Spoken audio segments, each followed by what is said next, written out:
Un temple est d'autant plus solide que ses fondations sont profondes. Si nous sommes des êtres animés de qualités profondes et non superficielles, eh bien nous aimons et nous recherchons par conséquent tout ce qui possède de la profondeur. Et notre foi peut alors avoir de solides fondations. Chercher sans cesse à donner du sens, par exemple à nos prières, c'est la preuve d'une telle profondeur en soi. Alors maintenant, on va lire le psaume 34, verset 19. Le malheur atteint souvent le juste, mais l'Éternel l'en délivre toujours. Ce verset fait souvent écho chez les croyants, qu'ils soient de confession juive comme de confession chrétienne d'ailleurs. Dès que survient un malheur, sa prière va dans ce sens. Je me rappelle l'avoir répété dans mes prières lorsqu'une maladie ou une mauvaise nouvelle m'arrivait, ou lorsque je n'arrivais plus à surmonter un problème, et cela me faisait du bien, parce que je mettais alors toute ma conviction dans cette délivrance qui devait arriver comme une fatalité dans ma vie. Une délivrance qui est légitime parce qu'elle répond à une personne de foi. Alors je rabâchais ces mots, le malheur atteint souvent le juste, mais l'Éternel l'en délivre toujours. Je les répétais inlassablement, pas seulement de vive voix mais aussi dans ma tête, comme une victoire déjà acquise, comme aussi pour exorciser le malheur qui m'arrivait. Qu'il parte vite, ce malheur, et qu'il parte loin, et surtout, que ce malheur ne me laisse pas dans la détresse, qu'il ne me tire pas vers le bas, que ma paix et ma foi continuent à exister. J'avais, il faut le reconnaître, j'avais peur pour mon témoignage, peur de montrer des faiblesses, là où au contraire, je devais montrer une force intangible. J'avais auparavant parlé de ma foi à des inconvertis. Alors inconvertis, c'est de cette façon qu'on appelait celles et ceux qui ne croient pas en Dieu.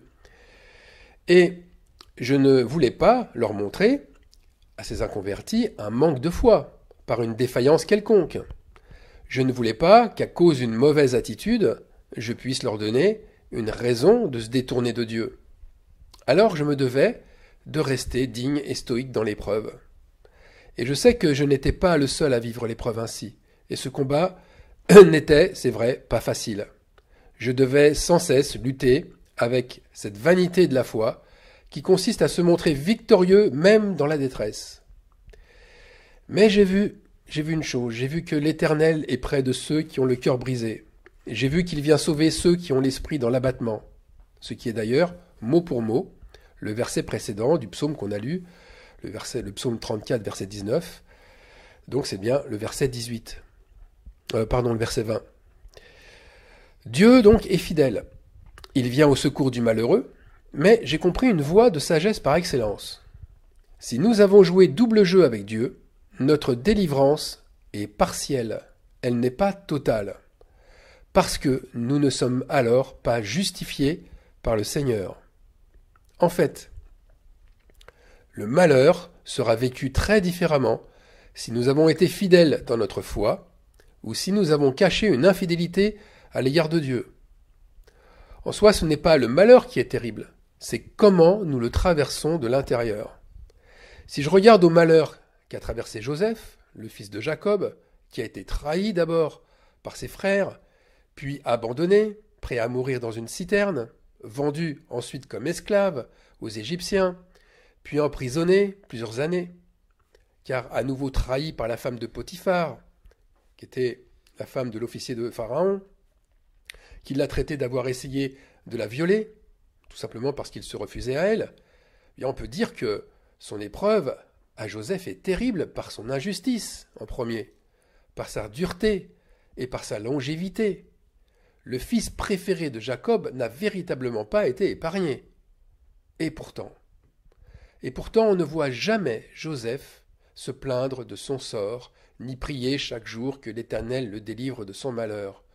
On le voit, où le voit-on, tomber dans une détresse comme celle qu'a exprimée Job par exemple. Au contraire, le texte de la Genèse nous dit que l'Éternel était avec lui et donnait de la réussite à ce qu'il faisait. Alors non, Joseph a été totalement délivré de son malheur. Totalement. D'abord, bien sûr en devenant le bras de commandement de Pharaon, mais pas seulement.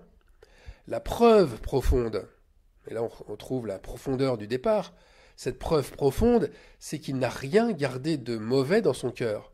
Il n'a jamais eu cet esprit revanchard, ni contre la femme de Potiphar, ni vis-à-vis de ses frères. Il les a tous pardonnés, malgré l'abominable complot dont il a été l'objet. Et la preuve étant qu'il les a comblés de bénédictions lorsque des dizaines d'années plus tard, ils sont venus en Égypte pour faire face à une famine terrible. Alors, est-ce que Joseph a-t-il été gâté par la nature, avec un caractère plus fort que les autres? Ou bien Joseph a-t-il reçu une onction supérieure à celle que nous pouvons recevoir, nous, aujourd'hui, de Christ? Moi, ce que je crois n'est pas le résultat d'une simple prise de conscience ou d'une révélation. Ce que je crois m'a valu de passer par différentes épreuves.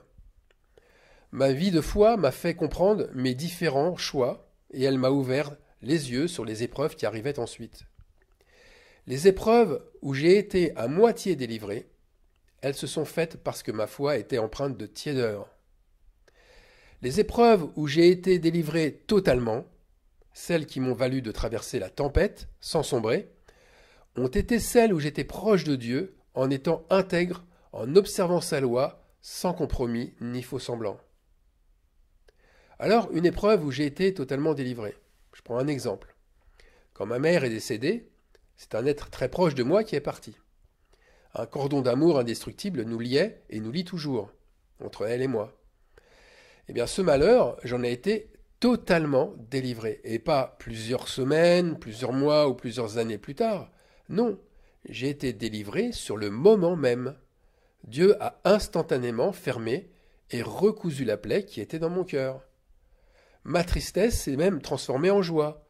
Joie de la revoir très prochainement, joie de la savoir dans le lieu qu'elle espérait, joie provoquée par le Saint-Esprit.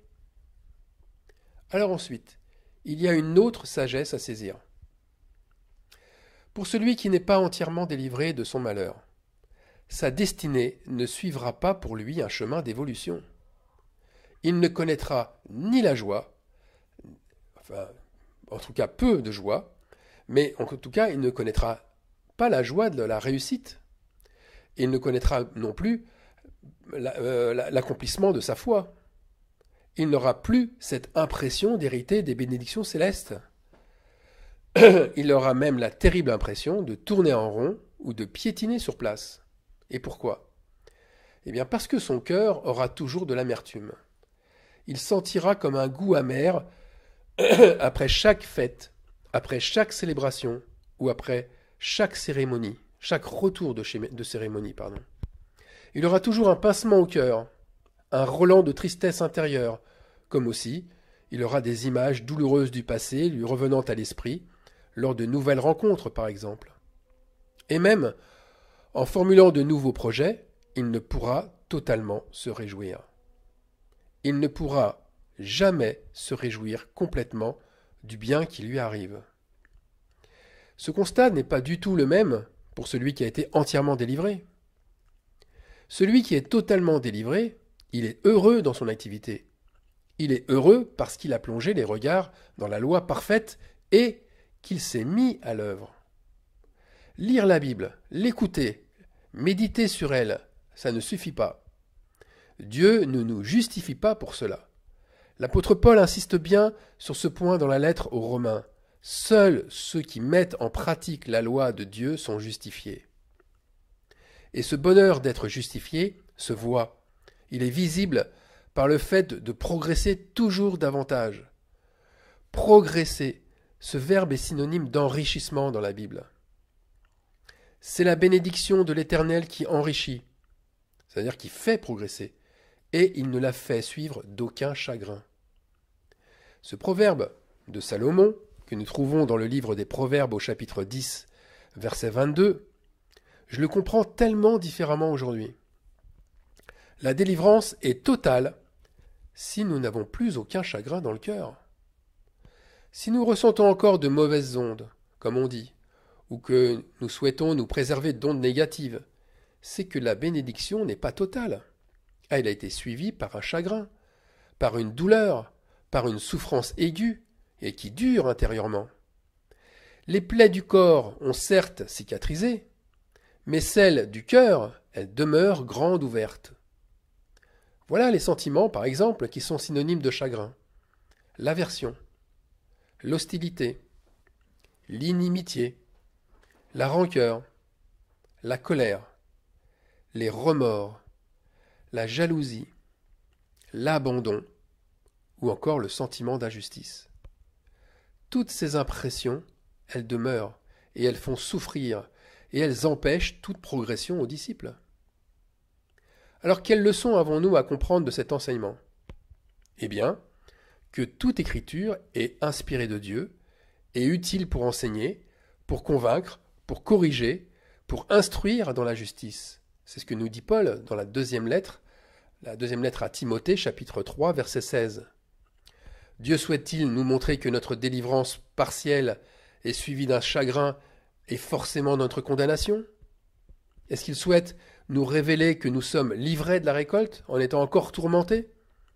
Ou bien souhaite-t-il nous tendre une nouvelle fois la main pour nous montrer notre erreur, notre égarement, et nous montrer aussi la porte que nous devons pousser nous-mêmes, la porte que nous devons pousser pour entrevoir un nouvel avenir. Le verset qui suit, le verset 17, eh bien il est clair quant aux intentions du Saint-Esprit.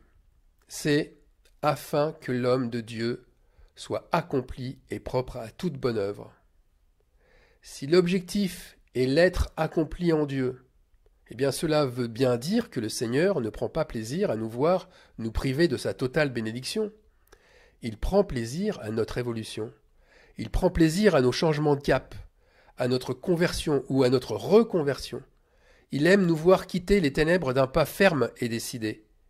Et nous venons de le lire. Toute écriture inspirée de Dieu est utile pour corriger, c'est-à-dire pour nous corriger. Clairement, eh bien de l'injustice, nous passons à la justice. De l'égarement, nous passons à la clairvoyance. De la tristesse à la joie. Le disciple, s'il veut être accompli, il ne peut se passer d'une telle correction. Il ne peut se satisfaire d'une demi-bénédiction. Il ne peut être déchiré par deux sentiments opposés, par la joie d'un côté et la tristesse de l'autre. Par conséquent, si nous sommes encore partagés, chagrinés, c'est que notre délivrance est partielle. C'est que notre cœur nous condamne. Nous avons besoin d'un brisement et d'une véritable conversion. Nous aurons beau dire, et nous aurons beau prier avec insistance que le malheur atteint souvent le juste, mais l'Éternel l'en délivre toujours, rien, absolument rien de profond ne se passera. Les oppressions continueront à nous habiter, et la morosité sera notre quotidien. Amen.